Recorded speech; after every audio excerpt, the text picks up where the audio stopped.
Ministry saying out there it's going to be a fiasco, it's turning into Vietnam, and that we're funding something that's just going to lead to more lost lives. Well, if you want American military members to stay out of the fight with Russia, help Ukraine.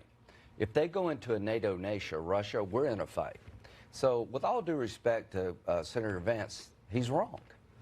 We were told within 4 days Kyiv would fall. But is he wrong about the math? Yeah, is he wrong about the production?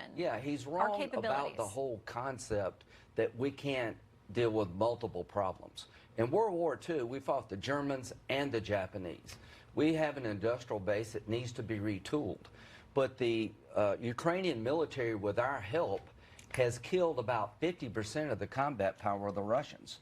This is the year of more. They're going to have more weapons, but we also want them to have new weapons, ATACMS, to knock the bridge down between Crimea and Russia. They're going to have F-16s. So this idea, give up on Ukraine makes the world safer.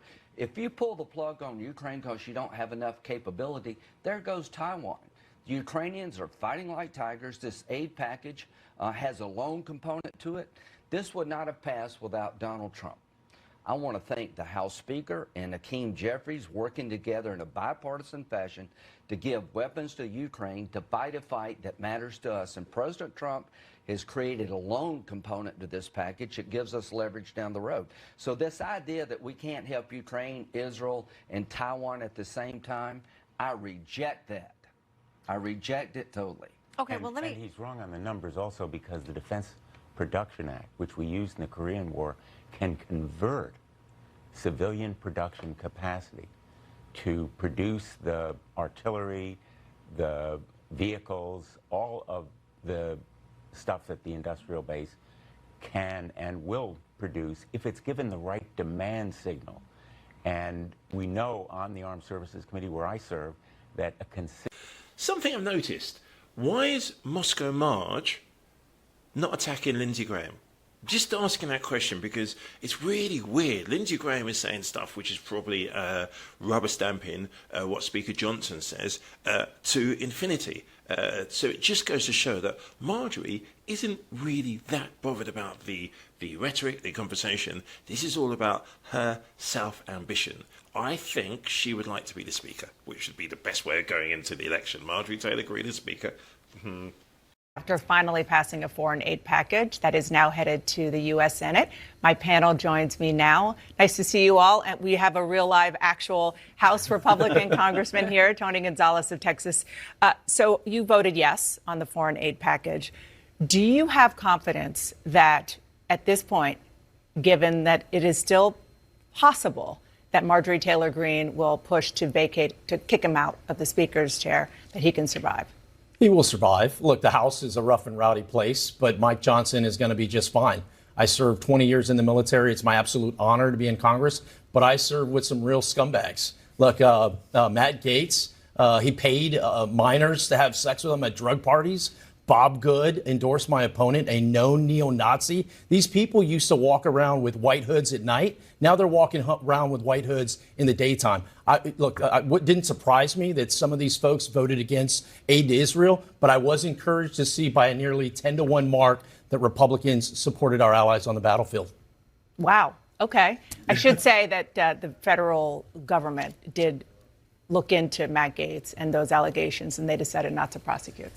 Well, unlike Joe Biden's poor Uncle Bozie, I think Mike Johnson's going to avoid the cannibals in his own party here. He stood up to him this weekend, and the adults retook control of the U.S. Congress.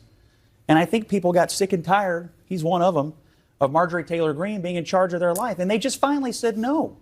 And so I think and I hope that the Democrats will continue to stand with Mike Johnson here for a functional Congress. It strikes me Johnson's trying to, there's a wide middle in this country. He's trying to drag our politics back into something away from the dysfunctional fringe and back into this wide middle where Congress can function, parties can have disagreements, but we're not in this constant turmoil because someone has a policy disagreement, we're going to toss them out. It's crazy, and it needs to stop. I wish they had changed the rules. I know he's not going to do it, but maybe he won't have to. Well, look, you just heard the speaker with me last week saying she doesn't, she's missing the fact that we already passed H.R. 2.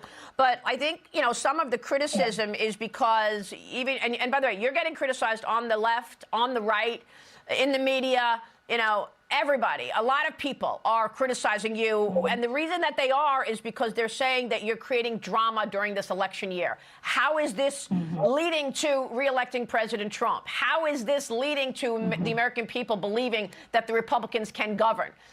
People are saying, look, she's creating chaos. She's making the entire party look like it's disrupted. Your reaction and response to those criticisms?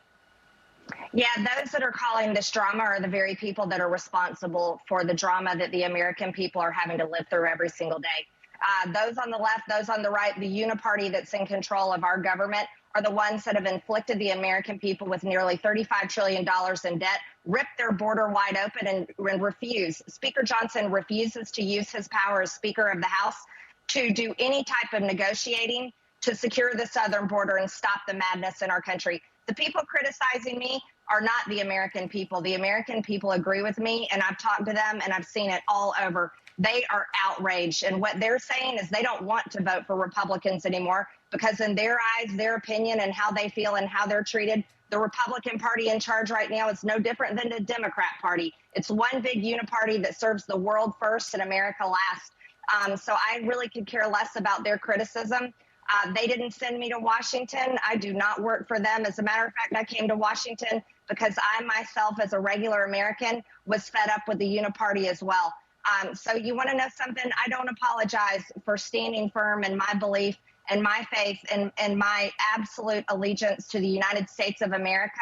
As a matter of fact, I am cemented in this, and I will fight harder for our country. The Republican Party is the party that needs to change, and they need to start reflecting the will of their voters and actually do the job instead of just running their mouth constantly every single campaign cycle. I guess what I'm saying is, how does this help keeping a majority in the House? How does this help by electing your candidate? I want to take a break, and I want to ask you what your plan is. So you're threatening Mike Johnson. You say he's not doing what the people want. What is your alternative? One other thing, by the way, is you may have noticed this week that the Kennedy family endorsed President Biden. Interesting enough, on Meet the Press, they had some just polling details, which, and I've said this before, I don't think Kennedy affects the Democratic vote at all. I think it's more the Trumpy Trump side of the world is sitting up and paying notice to the, well, he speaks out his backside. NBC News poll and the headline, President Biden is closing the gap with former President Trump. Trump leads Biden by 2 points in a head-to-head matchup, 46 to 44%. Biden has narrowed that deficit against Trump from 5 points in January. And when third-party candidates, including Robert F. Kennedy, are included, Biden leads by 2 points, 39 to 37%. The president's job approval has also ticked up to 42%, up 5 points from January.